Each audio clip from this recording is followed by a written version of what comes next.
नमस्कार। यूपी मिश्रा का इनसाइड झारखंड की ओर से मैं आज न तो राशिफल बोल रहा हूँ न और कोई किसी विषय को उठा रहा हूँ। मैं सिर्फ सबसे छोटा ग्रह जो आकाश में बुध है उसके विषय में थोड़ा बोलना चाहता हूँ। बुध अब तक जले हुए थे, सूरज के इतने नज़दीक 14 डिग्री के भीतर थे सूरज से, वो जले हुए अवस्था में थे। लिहाजा मैं अपने शब्दों में कहता हूँ कि हाथी मर गया। बुध आकाश में बड़े ग्रह हैं, हमारे लिए 9 ग्रहों में सबसे छोटे ग्रह हैं और बुध सबसे नरम ग्रह है। बुध कुमार ग्रह है, छोटे ग्रह है, बच्चों का ग्रह है। और ये बुध बेचारे जले हुए थे सूरज के बहुत नज़दीक होने के कारण, तो सूरज से ये दूर हो गए। अब ये जिंदा हो गए। बुध जो है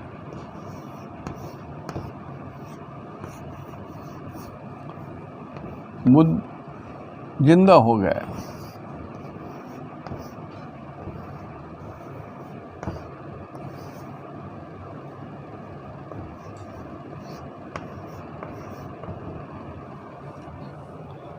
अब बुध जिंदा हो गए तो बहुतों को बहुत कुछ मिलेगा, कारण कि बुध ग्रह छोटे हैं लेकिन प्रभाव इनका बहुत बड़ा होता है।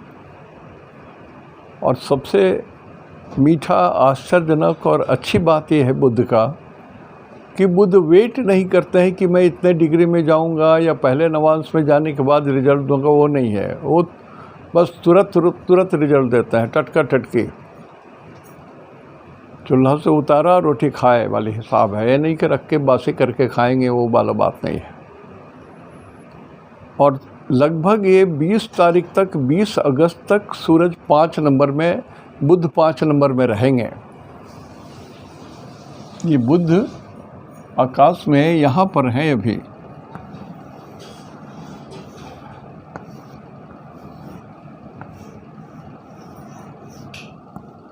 ये 5 नंबर में है। ये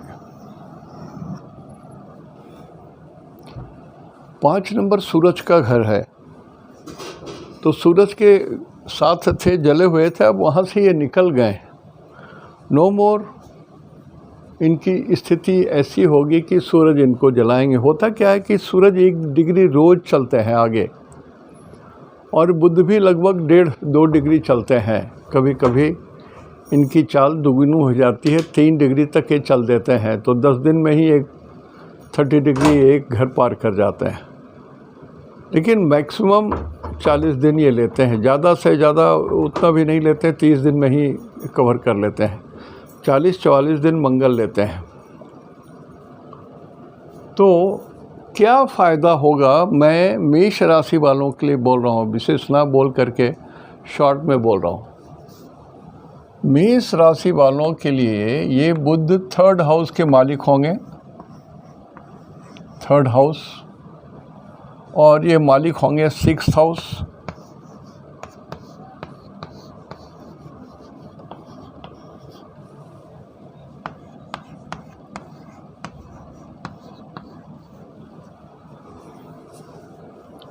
चंद्रमा के हिसाब से बुध 3rd हाउस होने के कारण भी अशुभ है, 6th हाउस में जाने के, ऑनर होने के कारण भी अशुभ है। तो बुध बहुत अशुभ है। किनके लिए? मेष राशि वालों के लिए। मेष राशि वालों के लिए बुध शुभ नहीं है। आज चंद्रमा के साथ मेष राशि में मंगल भी है और राहु भी है। तो चंद्रमा तो मंगल से परेशान, अग्नि के साथ, राहु से परेशान, धोखा से परेशान, बीमारी से परेशान। राहु का मतलब छल कपट, प्रपंच, रोग, विष प्रयोग, एक्सेट्रा एक्सेट्रा। तो चंद्रमा तो अपने ही परेशान है। तो मेष राशि वालों को बुध परेशानी करें या ना करें, ये तो अपने आप में मेष राशि वालों के लिए चंद्रमा जो राहु और मंगल के साथ है परेशान कर रहे हैं आपको। You are not in a normal mood. अग्नि तत्व की प्रधानता है। छोटी मोटी बात को लेकर के आप घर में बिगड़ जाते होंगे, नाराज हो जाते होंगे। अब दूसरी बात ये कि थर्ड हाउस के लॉर्ड हैं अभी आकाश में 3, 5 और 11, ये बहुत कमज़ोर हैं भावबल में। 3, 5 और 12 मिथुन राशि, सिंह राशि और मीन राशि का भाव बल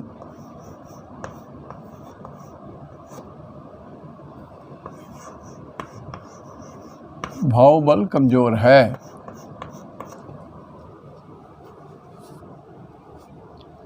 तो भाव बल भी कमजोर है। किसमें? यहाँ पर भाव बल कमजोर है। This is weak house. ये वीक हाउस है। ये अभी आकाश में ये वीक है। और जहाँ पर बुध बैठे हुए हैं ये भी वीक है। और चंद्रमा से 12वां घर ये भी वीक है।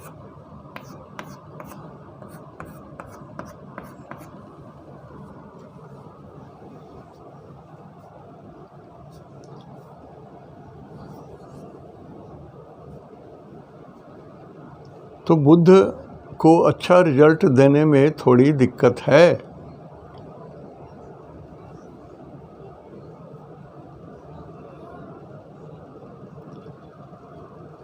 लेकिन बुध है 5 नंबर में। नंबर 5 में बुध शुभ होते हैं।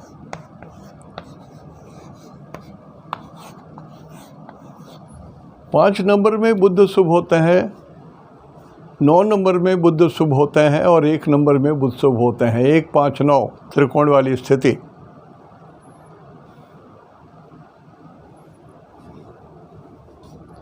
फिर भी आप ये देखें, यहाँ का नवांश भी मेष राशि का नवांश है। 6 नंबर में धनु का नवांश है। नवांश भी शुभ है। तो बुध दोनों मिक्स्ड रिजल्ट देंगे। ऐसा नहीं कि कुछ न्यूट्रलाइज हो जा रहा है, ऐसा नहीं है। मिक्स्ड रिजल्ट देंगे। और अशुभ रिजल्ट का पलड़ा भारी रहेगा, शुभ रिजल्ट का पलड़ा हल्का रहेगा। तो बुध का मतलब क्या होता है? बुध किस चीज को इंडिकेट करता है?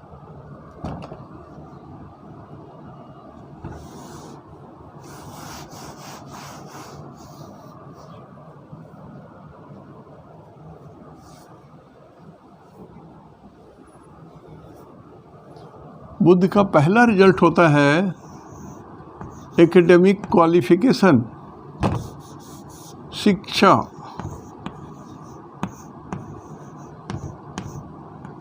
जो स्कूल कॉलेज में मिलती है।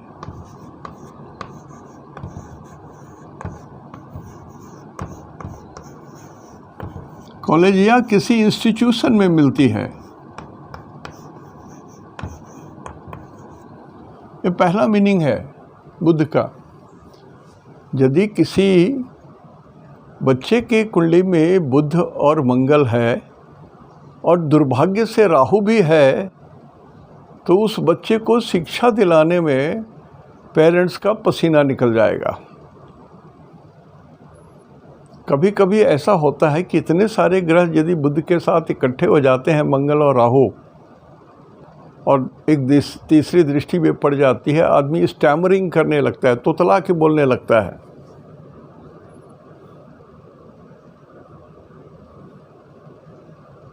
तो क्या करते हैं, बुद्ध को ये हार्म कर देते हैं। प्रारंभिक शिक्षा या शिक्षा को हार्म करते हैं। प्रारंभिक शब्द गलती से हमारे मुंह से निकल गया। पूरी शिक्षा को, चाहे आप एक प्ले स्कूल से लेकर के आप एकदम पीएचडी वगैरह कर रहे हो और विदेशों में भी जाके पढ़ रहे हो, तो भी शिक्षा को नुकसान। आपका शिक्षा का स्तर सामान्य से नीचे रहेगा। आपको बहुत मेहनत करके शिक्षा को नीचे स्तर से सामान्य स्तर में लाना पड़ेगा। गार्जियनों का भी सहयोग चाहिए, उनको ट्यूशन पढ़ाना पड़ेगा। जैसे बुद्ध के साथ मंगल सटा हुआ है तो उसको मैथ नहीं आता है, भागेगा वो। बुद्ध के साथ नेगेटिव गुरु है तो लिटरेचर उसका बेकार गंदा है एकदम। हिंदी और इंग्लिश या जर्मन जो भी भाषा होगा उसका गंदा होगा। बुद्ध के साथ यदि शुक्र है, ऐसा बुद्ध जो डैमेज्ड कंडीशन में है, जैसे मेष राशि का मैं बोल रहा हूँ, और शुक्र है तो आईटी उसका सब्जेक्ट नहीं है, इलेक्ट्रिकल इलेक्ट्रॉनिक्स उसका सब्जेक्ट नहीं है।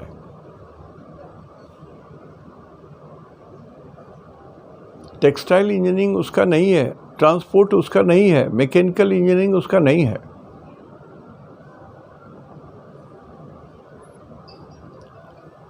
तो ये सब आपको समझना पड़ेगा, बिना समझे नहीं होगा, समझना ही पड़ेगा आपको। तो मेष राशि वालों के हिस्से में हम लोग देख रहे हैं कि ये जो है मिथुन राशि में है,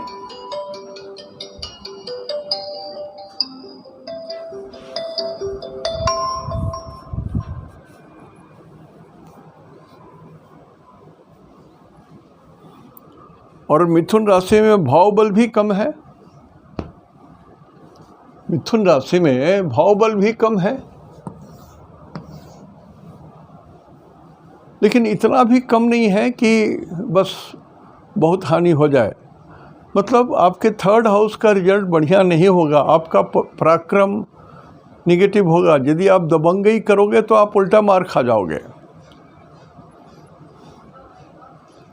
और ये मिथुन राशि है, मेष राशि वालों के लिए 3 नंबर आपके छोटे भाई बहन हैं, तो आपके बहन के लिए भी समय कमज़ोर होगा।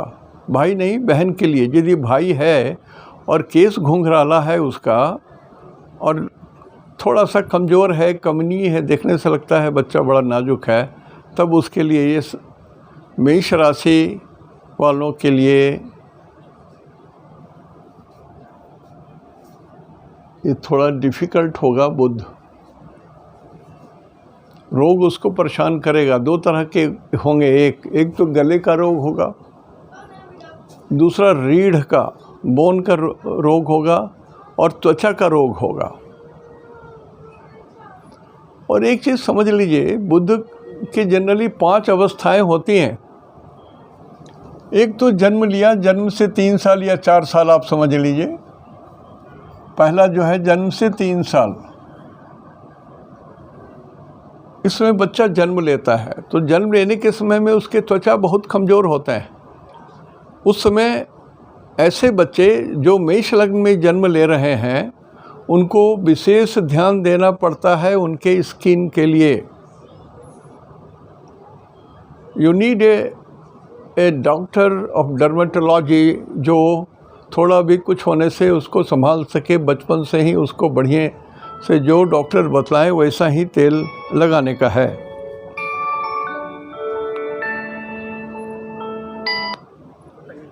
हाँ सर, थोड़ा प्रणाम सर, थोड़ा खाली होंगे 20 मिनट के बाद सर, 20 मिनट के बाद खाली होंगे सर, कुछ व्यवस्था सर।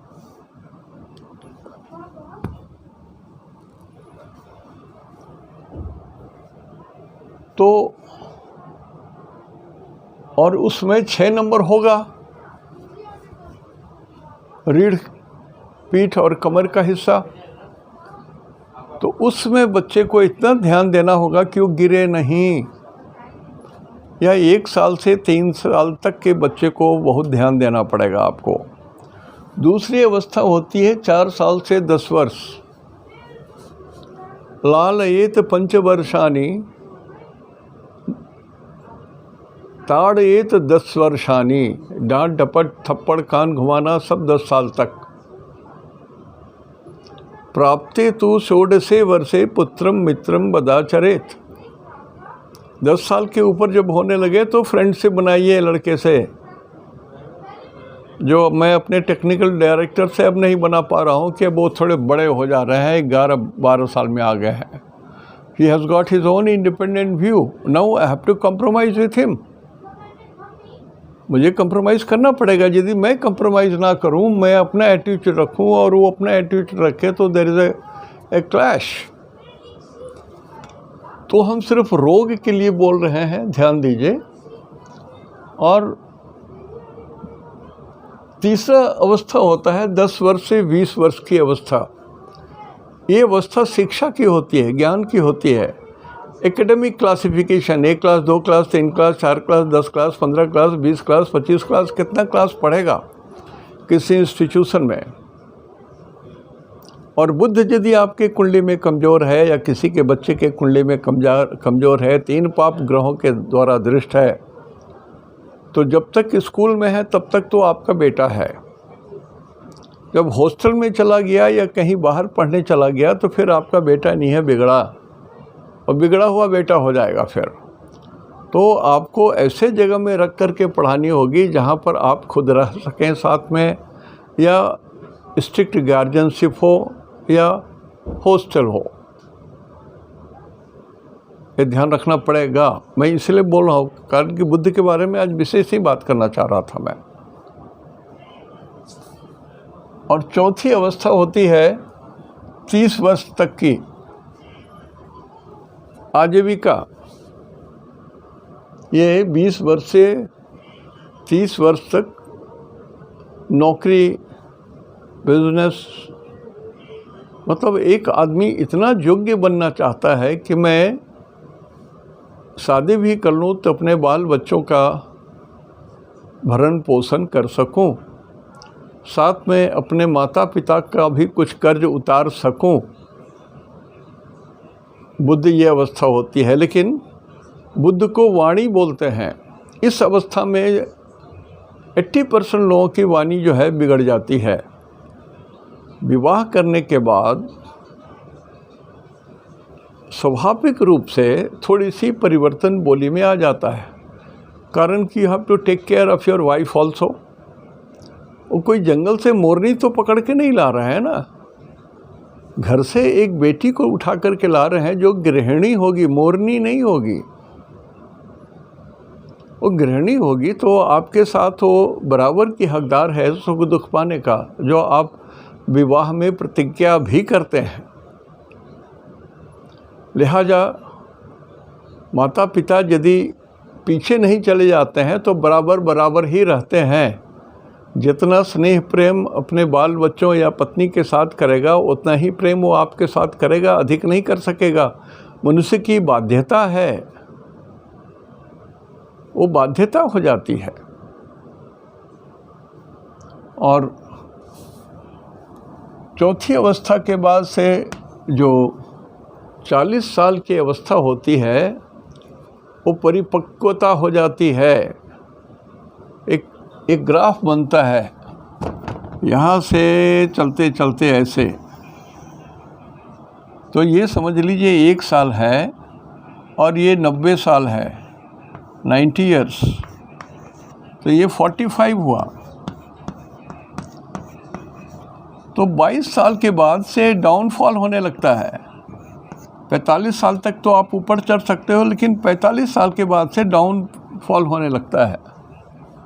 आजकल प्रचलन भी हो गया है कि MNC कंपनियां जो है ना वो यंग ग्रुप को रखना चाहते हैं। अनुभव की कीमत नहीं, वो पैसे की कीमत देते हैं कि नया आदमी रहेगा तो आधे तनख्वाह में काम कर लेगा, चाहे उसका घाटा कितना भी हो जाए। गलत है। अनुभव की कीमत ऐसी है, ये अनमोल होता है, अनमोल है ये। आप भगवान शंकर को भी क्या है बुढ़ऊ बोलते हैं हम लोग, बुड्ढे बाबा। मैं भागलपुर का हूँ तो वहाँ पर नाथनगर में बूढ़ा नाथ एक जगह है, भगवान शंकर का एक बड़ा सा मंदिर है। तो भगवान को तो हम लोग तरुण अवस्था में भी पूज सकते हैं, लेकिन स्वयंभू भगवान जो है ना, उम्र के साथ साथ उनको भी जो अनुभव प्राप्त हुआ होगा ईश्वर होने के बाद भी, जो दिव्यता और बड़ी होगी उनकी, वो उनके पूजने से हम लोग को विशेष प्राप्ति होती है। ये मैं नहीं कर रहा हूँ कि बाल गणेश की पूजा मत कीजिए, ये सब बात नहीं बोल रहा हूँ। आई am not going into any controversy, लेकिन मैं ये अवस्था के बारे में बता रहा हूँ। ये जो 40 की अवस्था है, 40-45 के बाद की अवस्था है, आप देखिएगा आँख खराब होने लगते हैं, चश्मा आ जाता है तुरंत, शरीर में रोग के लक्षण प्रकट होने लगते हैं, शरीर क्लांत होने लगता है, डिटोरिएट होने लगता है।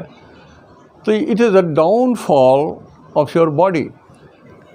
और इसी शरीर में आत्मा रहते हैं, आत्मा रक्षितो धर्म। तो ये बुद्ध यहाँ पर आपकी स्किन को इंडिकेट करते हैं। आपकी स्किन में जब झुर्रियाँ पड़ने लगें तो आप समझिए कि आपकी स्थिति रियली डाउनफॉल की ओर जा रही है। आपके वाणी पर आपका नियंत्रण नहीं है तो आप समझिए कि डाउनफॉल में जा रहे हैं आपका। लिखने पढ़ने की अनिच्छा जब होने लगे तब भी समझिए कि आपका डाउनफॉल हो रहा है। तो ये जो अवस्था है, ये तो हमने यहीं तक कहा, लेकिन अवस्थाएं 7 होती हैं। अंतिम अवस्था मृत्यु, जातकस्य मृत्यु ध्रुवम। जो आदमी जन्म लिया हो तो मरेगा ही, ये तो ध्रुव है। ध्रुव सत्य है तो ध्रुव सत्य है, अमर तो कोई नहीं। तो बुद्ध जो है जब मृत्यु देने लगते हैं तो सांस रोक देते हैं। बुद्ध जो है ब्रीदिंग को बोलते हैं। बुद्ध का 3 नंबर यहाँ और 6 नंबर रीढ़ में होता है, यहाँ पर इसको बोलते हैं। 6 नंबर यहाँ है। तो जब मृत्यु की स्थिति आती है उसमें सांस पर प्रतिबंध लगाना शुरू करते हैं भगवान। किसी को अस्थमा हो जाता है, किसी को किसी कारण से, जैसे ये कोविड में जितनी मृत्यु हुई 80% सांस लेने में असमर्थ हो गए थे। फेफड़े में सबसे पहले इसने अटैक किया। तो आज भी जिन लोगों को थोड़ा भी कुछ स्थिति खराब है, ब्रीदिंग का प्रॉब्लम है, ये हो, अपने डॉक्टर से अभी से मिलकर के ठीक ठाक कर लीजिए। कारण कि कोविड तो लौट ही रहा है। ये सुनने में आपको जितना बुरा लगे, लेकिन ये तो ध्रुव सत्य है। फैल तो गया और इसके साथ दूसरी भी बीमारी आ गई है। पहले तो जो बीमारी थी वो तो चमगादड़ से आई थी। ये तो मंकी पॉक्स नाम है। शुरू में जिसको हुआ शायद वहाँ ये बीमारी बंदर से ही मनुष्यों में आई। I am not sure of it, सुनी सुनाई बात बोल रहा हूँ मैं। तो बुद्ध की स्थिति ऐसी है। और बुद्ध इसके अलावा भी बहुत चीज़ों को बोलते हैं। शिक्षा के अलावा बुद्ध माने वाणी, बुद्ध माने मित्र। कभी कभी बुद्ध का मतलब हेयर्स भी हो जाता है। बुद्ध का मतलब कुमार अवस्था, बाल्यकाल। तो जिनके कुंडली में बुद्ध अच्छे हैं तो बचपन से लेकर वृद्ध तक व्यक्ति ठीक ठाक रहेगा, धार्मिक भी रहेगा। कारण कि बुद्ध जो है ये वैष्णव को बोलते हैं।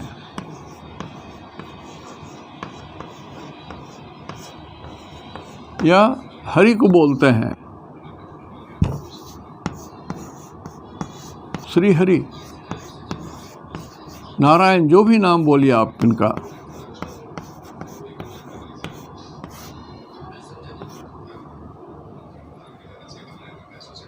आपका लग्न बुद्ध है तो जेन के न प्रकारे न कभी आप तो नारायण के साथ जुड़ेंगे, भगवान तो आपको जोड़ ही लेंगे।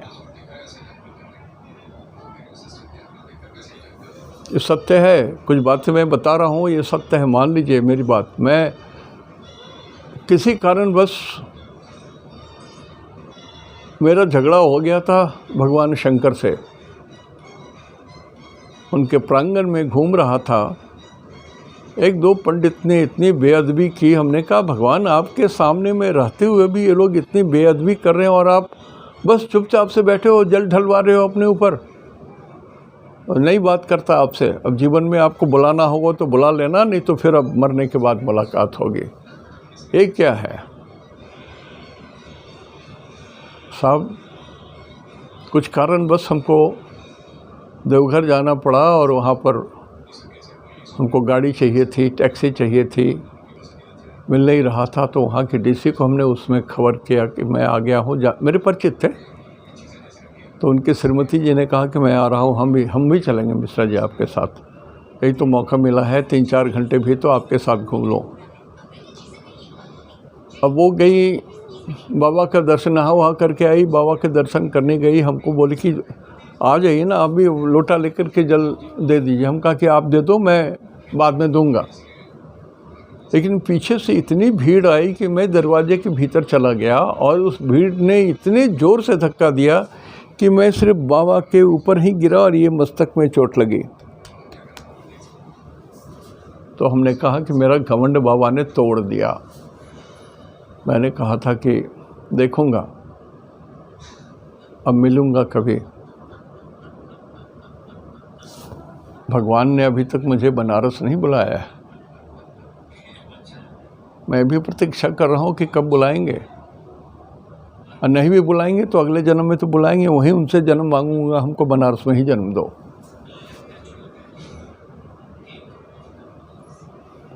तो आपको बुद्ध यदि आपके अच्छे हैं तो नारायण मिलेंगे, आपको मिलेंगे। न जाने किस रूप में मिल जाए भगवान, नारायण मिलेंगे आपको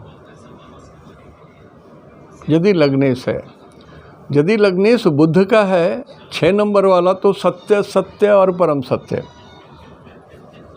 मिथुन वाला है तो आप भटकेंगे औरतों के कारण भटकेंगे, और आपके अंदर में पतन की प्रक्रिया ज़्यादा हो सकती है औरतों के कारण। तो आपको भगवान मिलने में थोड़ी देर हो सकती है।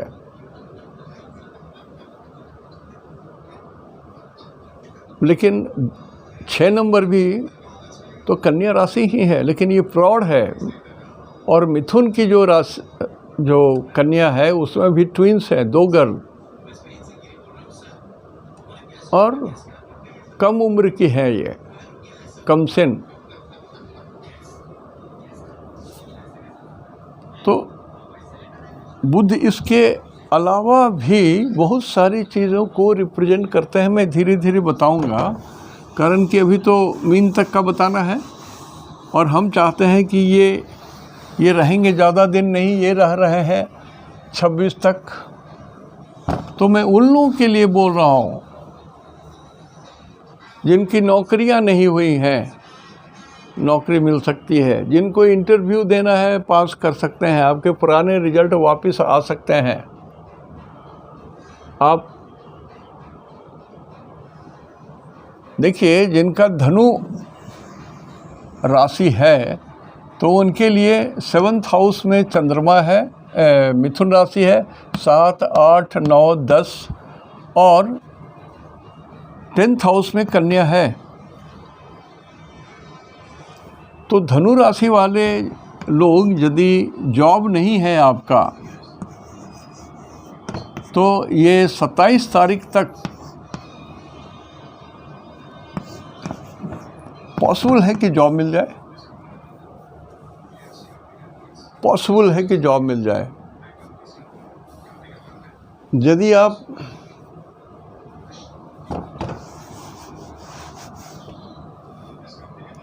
वृश्चिक राशि के हैं तो ये यहाँ से 1, 2, 3, 4, 5, 6, 7, 8 अष्टम भाव के मालिक हो गए। यहाँ पर चंद्रमा हो तो अष्टम भाव के मालिक हो गए। बुध यदि यहाँ पर हो, यहाँ पर बुध हो,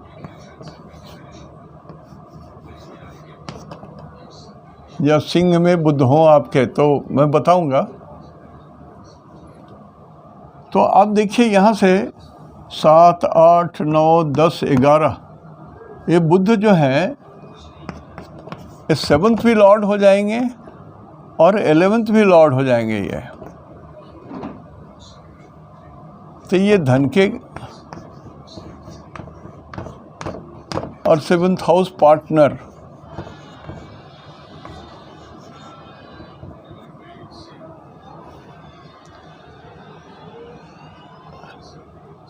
तो चूंकि 11th के भी लॉर्ड रहेंगे, अशुभ तो रहेंगे, अशुभ तो जरूर रहेंगे। अष्टम के भी लॉर्ड रहेंगे और इसके भी लॉर्ड हैं, तो अशुभ तो जरूर रहेंगे, लेकिन ये 11th का भी रिजल्ट देंगे। मैं वृषभ का नहीं बता करके सीधा इस पर आया हूँ, कुछ कारण है, समझिए। तो चूंकि ये इनकम के भी लॉर्ड हैं और 7th के भी लॉर्ड हैं और बैठे हुए हैं 5वें घर में, मतलब सिंह में बैठे हुए हैं बुध अभी सिंह में है, तो क्या है, ये सेकंड लॉर्ड भी हैं, यहाँ से ये सेकंड लॉर्ड हैं और इस बुध से ये 7, 8, 9, 10, 11 में आ गया।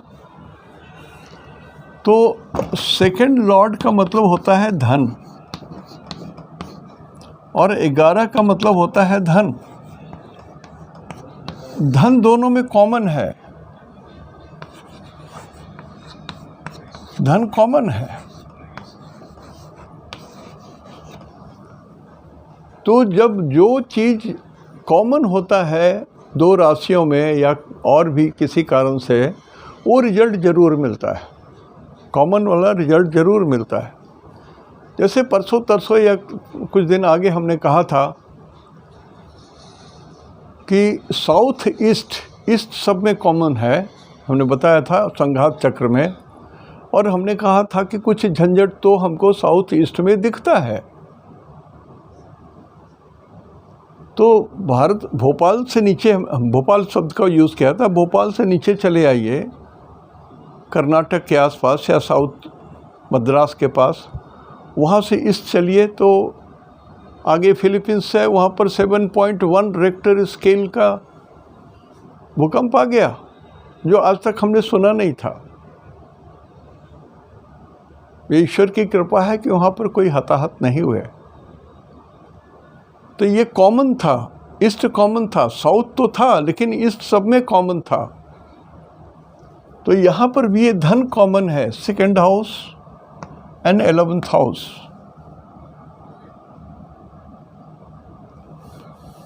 तो ये धन कॉमन है, तो कहाँ से आएगा ये कॉमन? इसमें कन्या राशि भी कॉमन है इसमें, और बुध भी है, तो इसमें फीमेल कॉमन है।